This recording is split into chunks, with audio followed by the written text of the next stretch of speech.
it has been a very controversial 12 months in Australian cricket.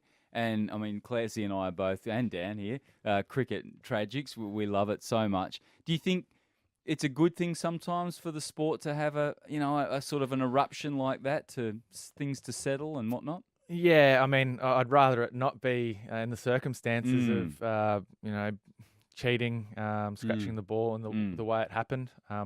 There's all this talk that it does happen, not to that extent with a piece of sandpaper coming out and scratching the ball, but look, it's not ideal, but it has shaken up Cricket Australia a bit. There's been guys coming in and out, and whether that's a good thing, I think it is. Getting some fresh players coming through now. We're starting to see some talent.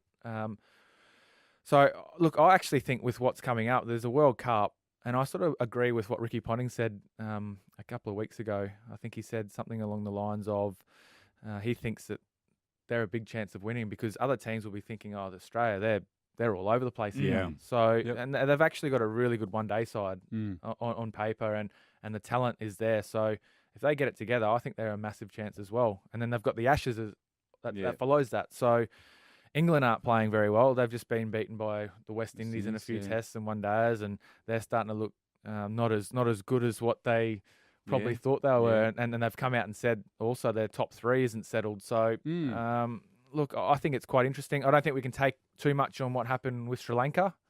Sri Lanka are not very good away teams. Not a good test, is it? But there was some really good signs, and I think it's probably been a good thing what's happened, if you can say that. But it's just cleaned out a few people, and now we're getting on the right path. I think it'll take time. Sure, still take time.